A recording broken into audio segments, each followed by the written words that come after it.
நன்றி சொல்லாமல் இருக்கவே முடியாது, பல நன்மை செய்த இயேசுவுக்கே. நன்றி சொல்லாமல் இருக்கவே முடியாது, பல நன்மை செய்த இயேசுவுக்கே. நன்றி நன்றி நன்றி என்று சொல்லி நான் துதிப்பேன், நாள்தோறும் போற்றுவேன். எத்தனையோ நன்மைகளை என் வாழ்வில் செய்தாரே, ஏராளமாய் நன்றி சொல்வேன். அத்தனையும் நினைத்து நினைத்து நான் துதிப்பேன், ஆண்டவரை போற்றுவேன். நன்றி சொல்லாமல் இருக்கவே முடியாது, பல நன்மை செய்த இயேசுவுக்கே. நன்றி நன்றி நன்றி என்று சொல்லி நான் துதிப்பேன், நாள்தோறும் போற்றுவேன். மரண பள்ளத்தாக்கில் நான் நடந்த போதெல்லாம் பாதுகாத்தீரையா, மீண்டும் ஜீவனை கொடுத்து நீர் என்னை வாழ வைத்தீரையா. நன்றி சொல்லாமல் இருக்கவே முடியாது, பல நன்மை செய்த இயேசுவுக்கே.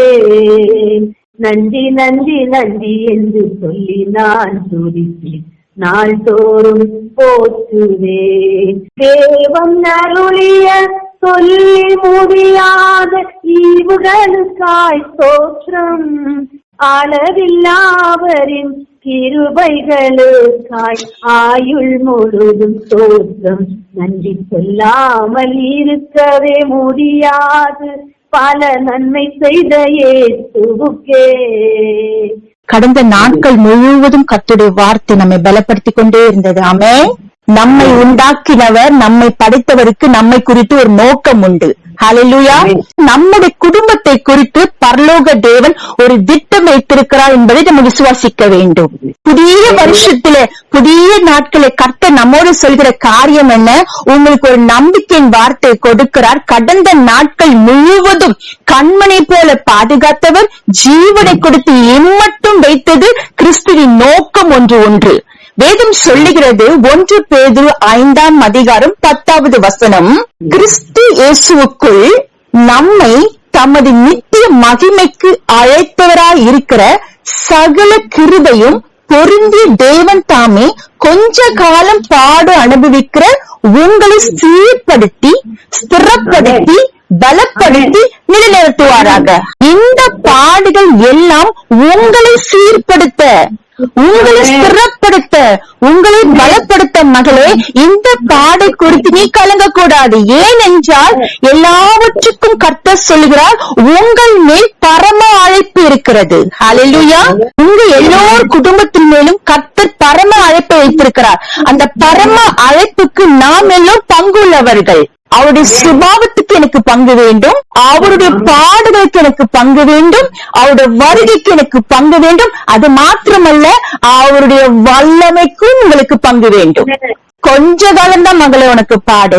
இந்த பாடை கண்டு நீ கலங்கக்கூடாது. ஏனென்றால் நீங்கள் நினைக்க வேண்டும், உங்களை அவர் சீர்படுத்த வேண்டும். ஹல்லேலூயா.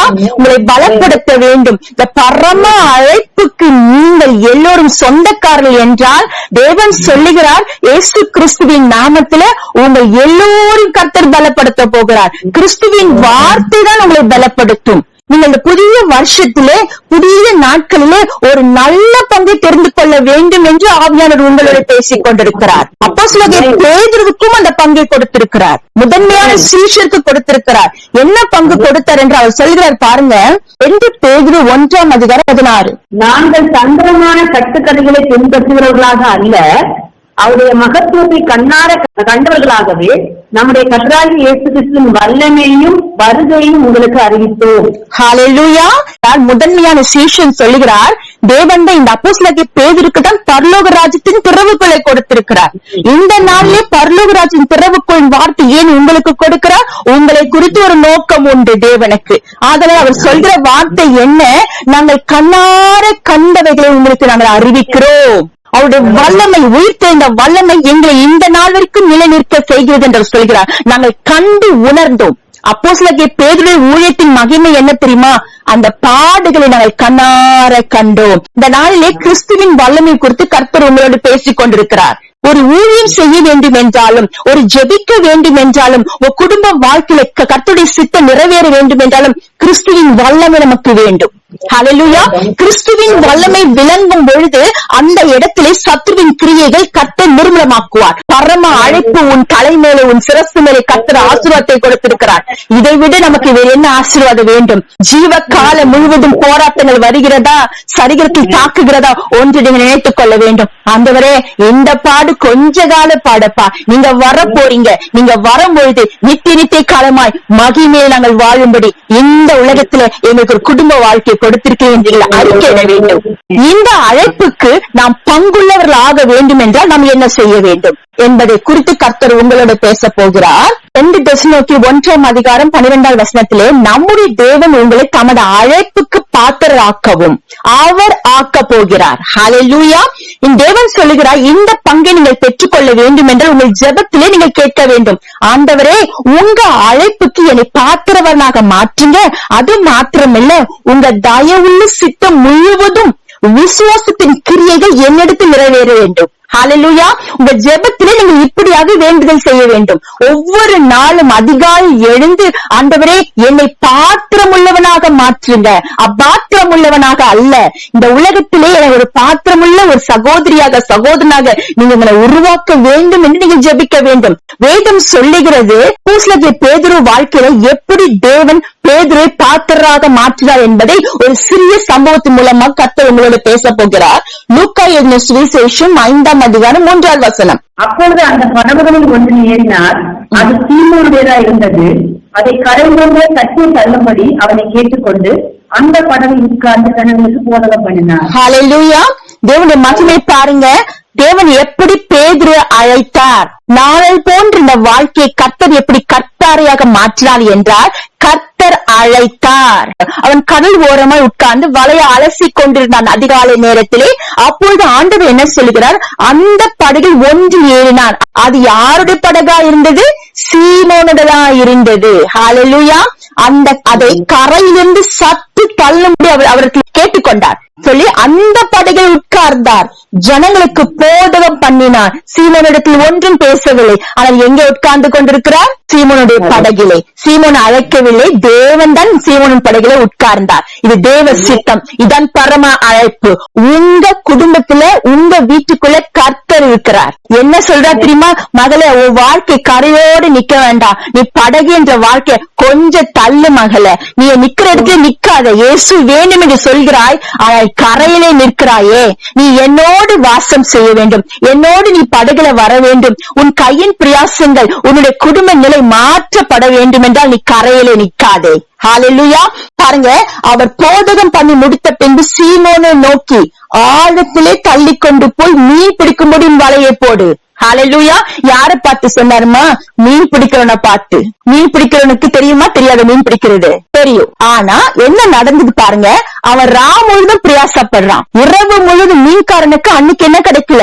மீன் கிடைக்கல. அவன் வீட்டுக்கு போல அதிகாலத்துல உட்கார்ந்து வலையை அலசி கொண்டிருக்கிறான். ஏன் எனக்கு கிடைக்கல? ஏன் இந்த காரியம் எனக்கு வாய்க்கல?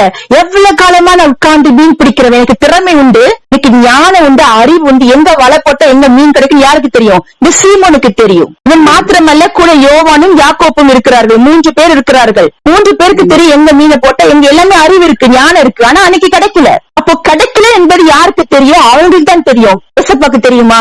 தெரியும். கேட்டுக்கொண்டிருக்க அன்பானவர்களே, உங்க வாழ்க்கையில சில நன்மைகள் கிடைக்கலன்னு யாருக்கு தெரியும்? ஏசப்பாவுக்கு தெரியும். தெரியுமா? தெரியாதுங்களா? கையின் பிரயாசம் இல்ல, வாழ்க்கையில ஒண்ணுமே ஆசீர்வாதம் இல்லைன்னு யாருக்கு தெரியும்? கர்த்தருக்கு தெரியும். உன் படகு கொஞ்சம் ஆழத்தில் தள்ளி கொண்டு போப்பா, அப்பதான்ப்பா நீ மீன் பிடிக்க முடியும் சொல்றாரு. இந்த ஆவிக்குரிய சத்தியம் என்ன? ஆழங்கள் அவனுக்கு தெரியாதா? வாசிப்போம் 5வது வசனம். அதற்கு சீமோன், ஐயரே, ராமுழுது நான் பிரயாசப்பட்டும் ஒன்றும் அகப்படவில்லை. ஆயினும் உம்முடைய வார்த்தையின்படி பிரகாரம் என்ன போடுறேன்? வலையை போடுகிறேன். ஹல்லேலூயா. ஆனா கிறிஸ்து வந்த உடனே அவன் வாயின் வார்த்தை பத்தீங்களா? அவன் கீழ்ப்படுகிறான். இங்க வந்தவர் யார் என்று அவன் வகை அறிந்து கொண்டான். எப்படி அறிந்து கொண்டான் தெரியுமாமா? எனக்கு மீன் பிடிக்கல என்று எப்படி அவருக்கு தெரியும்? அப்புறம் வந்தவர் யார்? இவ்வுலகமா மீன் பிடிக்கிறவன் வலையை போட்டுக்கொண்டு மீன் பிடித்து அநேக வாழ்க்கை வாழ்ந்து கொண்டிருந்தான். ஆனா அன்றைக்கு அவனுக்கு மீன் அகப்படுங்கன்னு சொல்லி யாரு வந்துட்டாங்க பாருங்க, ஏசப்பா. உலகத்தை படைத்த தேவன் வந்து அங்க உட்கார்ந்து அவரை அழைக்கிறார். ஆனா உங்களுடைய வார்த்தையின் பிரகாரமாய் வலையை போடுகிறேன். வார்த்தை இருக்குமா? நான் வார்த்தையின் பிரகாரம் வலையை போடுற ஆண்டவரே என்று சொல்லி போடுறான். உடனே போட்டுட்டான் பாருங்க, அவன் உடனே மீன் கிடைச்சது. ஆனா நம்முடைய வாழ்க்கையில் ஏன் நடக்கல? எவ்வளவு வார்த்தைகளை கேட்கிறோம். ஆண்டவர் உங்களோட பேசுகிற காரியம் என்ன?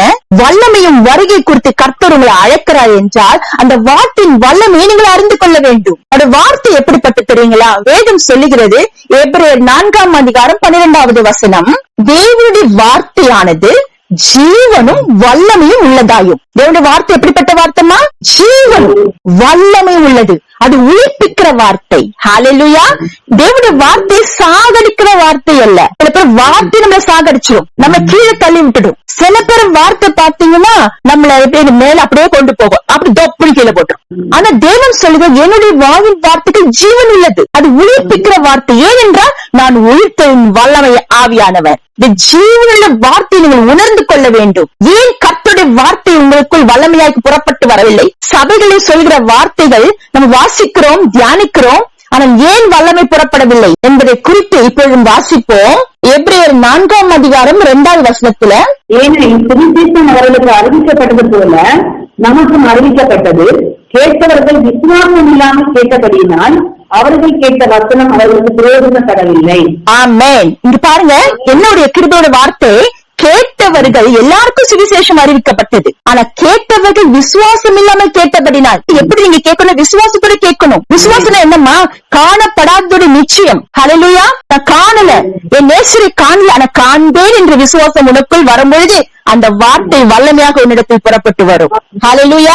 பாருங்க, அவர்கள் கேட்ட வசனம் அவளுக்கு பிரயோஜனம் இல்ல, பிரயோஜனப்படாது. எவ்வளவு நேரம் நம்ம வார்த்தைகள் சொல்லலாமா? ஆனா வல்லமை உள்ள வார்த்தை உனக்குள் வர வேண்டும் என்றால் உனக்குள்ளே ஒரு விசுவாசம் வர வேண்டும். அந்த விசுவாசம் எப்படிப்பட்ட விசுவாசமா? விசுவாசத்தின் கிரியை நடக்க வேண்டும். ஹல்லேலூயா. விசுவாசத்தின் கிரியைனா விசுவாசத்துல வேலை இருக்கணும், அந்த வேலை செயல்படணும். வேலை செய்யணும், விசுவாசம் வேலை செய்யணுமா வாழ்க்கையில? நீங்க சொல்ல, சகோதரி எனக்கு விசுவாசம் இருக்கு சகோதரி, ஆனா எனக்கு பிரயோஜனம் இல்லையே. ஏன்னா உங்க வாழ்க்கையில விசுவாசம் வேலை செய்யல. வார்த்தையானது வல்லமை என்றால் ஆண்டவரே ராமுழுதும் பிரயாசப்பற்றி ஒன்றும் அகப்படலையே என்று நீங்க சொல்லிக் கொண்டிருக்கிறீர்களா? ஆண்டவர் சொல்ல, என் வார்த்தையின் பிரகாரம் நீ வலைய போடு, உன் வார்த்தை வச்சு நீ வலைய போடாத. மனுஷ வார்த்தை அப்படி சொன்னா, இந்த மனுஷன் இப்படி சொன்ன, என் சொந்தக்காரன் இப்படி சொன்ன சொல்லிட்டு வலைய போட்டா உனக்கு ஒண்ணு அகப்படாது. நீ மீன்காரனா இருந்தாலும் மீன் அகப்படாது. ஏனென்றால் உனக்கு உன்னுடைய சிரசின் மேல பரம அழைப்பு இருக்கிறது. ஹல்லேலூயா. யார் சொன்னாலும் குணம் ஆகாது. வைத்தியர்கள் சொல்லுவா குணம் வராது. குணம் ஏன்? உனக்கு உன்னுடைய சிரசின் மேல் பரம அழைப்பு இருக்கிறது. ஹல்லேலூயா. அப்ப தேவனுடைய வார்த்தை தான் உனக்கு சுகத்தை கொடுக்கும். கிறிஸ்து தான் உனக்கு ஜீவன் என்றால் இந்த உலகத்துல எது உனக்கு எடுத்து கொடுத்தாலும் உனக்கு வாய்க்காது, பிரயோஜனப்படாது. ஆண்டவர் இதனால் உங்களுக்கு சொல்கிறார், விசுவாசம் வேலை உனக்குள் நடப்பிக்க வேண்டும். ஹல்லேலூயா. உங்களுக்குள்ளே விசுவாசத்தின் கிரியை வர வேண்டும். விசுவாசத்தின் கிரியை என்றால் என்ன? ஆண்டவரே, என் வாழ்க்கையை உங்க வார்த்தையின் பிரகாரம் தான் நான் வாழ போறேன். தேவ வார்த்தையின்படி என் வாழ்க்கையை மாற்றி அமைக்க போறேன் என்ற வல்லமை உங்களுக்குள் புறப்பட்டு வர வேண்டும். பாருங்க, நீங்க ஜெபிக்கிறீங்களா ஜெபிக்காதவங்க யாருக்கு தெரியும் தெரியுமா? உங்களுக்கே தெரியும், யாரும் சொல்ல வேண்டியதில்லை. ஆமென். அதே போல நம்முடைய ஆசீர்வாதம் வர்றது காரணம் நமக்கே தெரியும், ஏன் வரலன்ட்டு. ஆனா இன்னொருத்தர் பார்த்து கேட்டுட்டு இருக்கு, எனக்கு ஆசீர்வாதம் வரல, ஏன் வரல? தப்பு இல்ல. ஆண்டவர் உங்களோட பேசுகிற காரியம் என்ன? கிரியை இல்லையே மகளே, நீ விசுவாசிக்கிறாய், அந்த கிரியை இல்லையே, அப்படி நீ ஜெபிக்கணும். ஆண்டவரே, விசுவாசத்தின் கிரியை நான் செய்யும்படி என்னுடைய ஆவியை எழுப்பும் ஆண்டவரே, என் குடும்ப சூழ்நிலை மாற்றும் ஆண்டவரே, நான் குடும்பத்துல ஒரு மனமாய் கூடி விசுவாச வாழ்க்கை வாழணும் ஆண்டவரே என்று நீங்க அப்படி ஜெபித்திருக்கிறீங்களா? ஓ ராபாலா சந்தரபாலா தூரபா கவாலபாலா. அப்படி ஜெபிக்கிற ஒவ்வொரு பிள்ளை இந்த பூமியை வாழ்ந்தால் கர்த்தர் நிச்சயமாக நம்மளை உயிர்ப்பிப்பார். ஆமென். வேதம் சொல்லுகிறது, விசுவாசத்தின் கிரியை என்ன தெரியுமா? யோவான் 6:28. அப்பொழுது அவர்கள் அவரை நோக்கி, தேவனுக்கேற்ற கிரியைகளை நடப்பிக்கும்படி நாங்கள் என்ன செய்ய வேண்டும் என்றார்கள். ஆமென். விசுவாசத்தின் கிரியை என்றால் என்ன தெரியுமாமா? தேவனுக்கேற்ற கிரியைகளை நடப்பிக்கும்படி. ஹல்லேலூயா. உங்கள் விசுவாச கிரியைகள் ஆவிக்குரிய சத்தியம் என்ன? தேவனுக்கேற்ற கிரியைகளை நடப்பிக்கும்படி உங்கள் வாழ்க்கையில் ஒப்பு கொடுக்க வேண்டும். ஆமென். அப்படின்னா என்னமா? 29. இயேசு அவர்களுக்கு பிரதியுத்தரமாக, அவரை அனுப்பினவரை நீங்கள் விசுவாசிப்பதே தேவனுக்கேற்ற கிரியை.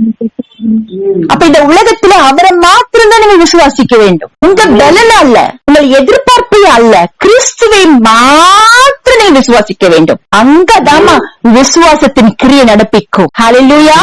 தேவன் சொல்லுகிறார் பாருங்க, பேதுரு கிறிஸ்துவின் வார்த்தையின் பிரகாரம் வலையை போட்ட உடனே 2 படகு அமலத்தக்க மீன் பிடித்தான். ஹல்லேலூயா.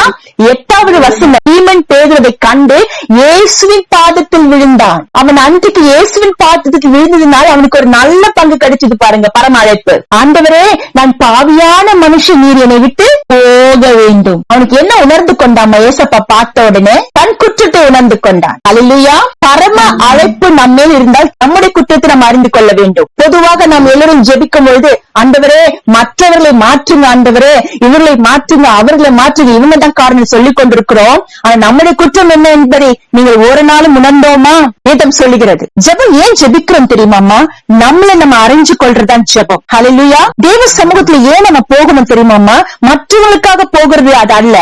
முதலாவது எனக்காக நான் ஜெபிக்கும் பொழுது என் குற்றத்தை கர்த்தர் வெளிப்படுத்துவார். ஹல்லேலூயா. மனுஷனை குறிச்சு யாருமே கர்த்தருக்கு சொல்ல வேண்டியதில்லை. ஏன்னா மனுஷனை குறிச்சு யாருக்கு தெரியும்? படைத்தவருக்கு தெரியும். ஹல்லேலூயா. மனுஷனுடைய சிந்தனைகளும் யோசனைகளும் வகை அறியுமா? எல்லாவற்றும் வகை அறிந்து கொள்ளும். இப்ப நீங்க எந்த நிலைமையில உட்கார்ந்துட்டு இருக்கீங்க யாருக்கு தெரியும்? கிறிஸ்துவுக்கு தெரியும். ஆனால் உங்க ஜெபத்துல நீங்க எப்படி கேக்குறீங்க? உங்க குற்றங்களை, அப்பா எனக்கு இப்படி ஒரு குறை இருக்குப்பா, அறிக்கிட்டு நம்ம ஜெபிக்கும் பொழுது நிச்சயமாக சொல்ற பரம அழைப்புக்கு நீங்க பங்குள்ள பாத்திரராக கர்த்தர் உங்களை மாற்றுவாராக. ஹல்லேலூயா. இயேசு அவனை நோக்கி, பயப்படாதே, இது முதல் நீ மனுஷனை பிடிக்கிறவனா மாற்றுவாய். ஹல்லேலூயா. கர்த்தாவே, என் அழைப்புக்கு பாத்திரனா நான் இருக்கணும்னா உங்க வார்த்தைக்கு, உங்க வல்லமைக்கு நான் கீழ்ப்படிந்து வலையை போடும் பொழுது, என் வாழ்க்கையை மாற்றி அமைக்கும் பொழுது எனக்கு நீங்க கொடுக்கிற ஆசீர்வாதம் அநேக ஆசீர்வாதம். பேதுரு என்ன செஞ்சா தெரியுமாங்கம்மா? எல்லாத்தையும் விட்டுட்டான். படகை விட்டான், மீனை விட்டான், எல்லாத்தையும் விட்டுட்டு இயேசுவுக்கு பின்பற்றினான். ஹல்லேலூயா. நீங்க எதை விடுறீங்க? ஏசப்பாக்காக எதை விட போறீங்க? கர்த்தர் உங்களை பார்த்து கேட்கிறா, என் மகளே எனக்காக நீ என்ன விட போகிற? இவ்வளவு வார்த்தை கேட்டுக்கொண்டிருக்கிறாயே, பரம அழைப்பு உன் சிரசின் மேல் இருக்கிறது, எனக்காக நீ என்ன விட போற? விட்டுக்கொடு மகளே, பெற்றுக்கொள்வாய் பரலோகத்தை. கர்த்தர் உன்னோடு பேசிக் கொண்டிருக்கிறார். நம்ம ஜெபம் செய்ய போகிறோம். பரலோக பிதாவே, உமக்கு ஸ்தோத்திரம். இணைப்பில் இருக்கிற ஒவ்வொரு சகோதரிக்கா நாங்கள் ஜெபிக்கிறோம். ஆண்டவரே, உங்க வார்த்தை கேட்டுக்கொண்டிருக்கிறோம், ஆனால் வார்த்தை எங்களுக்கு பிரயோஜனம் இல்லாமல் எங்கள் வாழ்நாள் கழிந்து போகிறது. ஆண்டவரே, ஒரு நாளும் எங்கள் வாழ்க்கையை மாயைக்கு ஒப்பு கொடுக்காதீங்க ஆண்டவரே. மாய நாட்கள் அல்ல ஆண்டவரே, மகிமையான நாட்களுக்கு என் பிள்ளைகளை ஒப்பு கொடுக்கிறேன் ராஜா. ஏசப்பா, கேட்கிற வார்த்தைகள் விசுவாசத்தோடு மாத்திரமல்ல, விசுவாசத்தின் கிரியைகள் காணப்பட வேண்டும். எல்லோருக்கும் ஆண்டவரை ஒரு கீழ்ப்படுதலை குணத்தை கொடுத்துருங்கப்பா. உங்க பிள்ளைங்கப்பா, கைவிற்றாதுங்கப்பா. பரம அழைப்புக்கு சொந்தக்காரங்கப்பா. இந்த பிள்ளைகளை ஒவ்வொருவரையும் ஆசீர்வதிச்சிருங்கப்பா. இயேசுவின் நாமத்தில் ஜெபிக்கிறோம் எங்கள் நல்ல பிதாவே, ஆமென்.